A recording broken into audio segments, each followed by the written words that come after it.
A new Ebola outbreak is once again raising concern across Africa and around the world. But this outbreak is different from the Ebola outbreaks many people have heard about before. In this video, I'll explain what the 2026 Ebola outbreak is, where it started, how the virus spreads, the symptoms people should watch out for, and what scientists and health authorities are doing to control it. And most importantly, should countries like Ghana and the rest of Africa be worried? Let's begin. First of all, what exactly is Ebola? Ebola is a severe and often deadly viral disease caused by the Ebola virus. It belongs to a group of illnesses known as viral hemorrhagic fevers.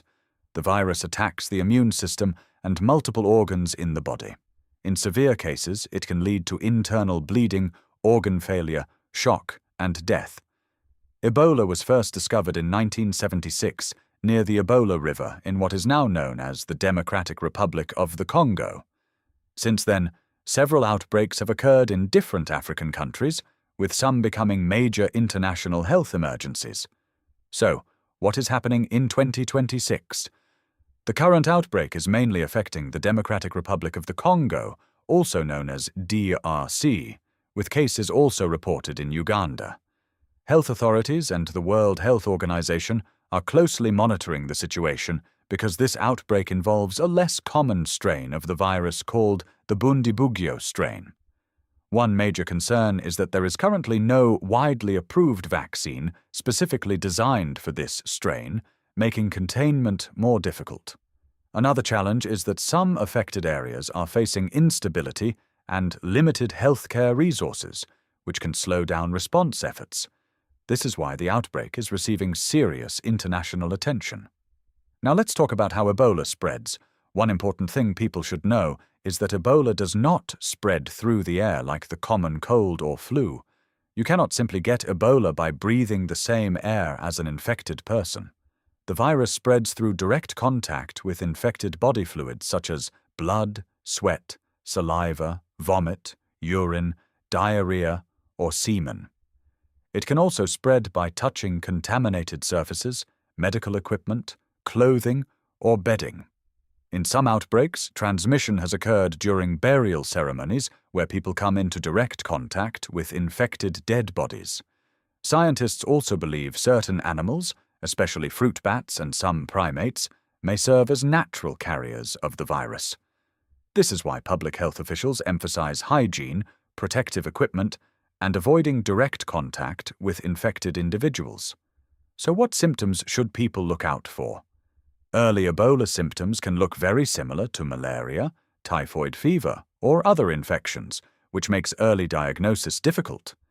The early symptoms often include fever, headache, weakness, fatigue, muscle pain, sore throat, and loss of appetite.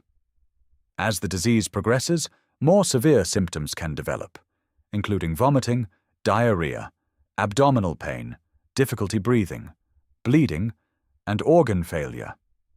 Symptoms usually appear between 2 and 21 days after exposure to the virus. This means someone may be infected without immediately knowing it. Early detection and medical care are extremely important because supportive treatment can greatly improve survival chances. Now, is there a cure for Ebola? Currently, there is no universal cure that completely eliminates the virus in every case.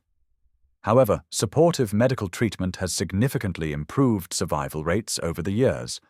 Patients are usually treated with fluids, electrolytes, oxygen support, medications to manage symptoms, and close medical monitoring. Scientists are also continuing to develop vaccines and antiviral therapies to better control future outbreaks. Rapid isolation of infected individuals and contact tracing also play a major role in stopping the spread of the disease. At this point, many people are asking, should Ghana or other African countries be worried? The answer is this: there is no need for panic, but there is definitely a need for awareness, preparedness, and strong public health systems. Countries across Africa are increasing surveillance at airports and borders, monitoring travelers, and preparing healthcare systems in case imported cases occur. The public also has a responsibility to avoid misinformation and rely on accurate health information from trusted sources. Simple preventive measures like hand hygiene, avoiding direct contact with body fluids, and reporting suspected cases early can make a huge difference.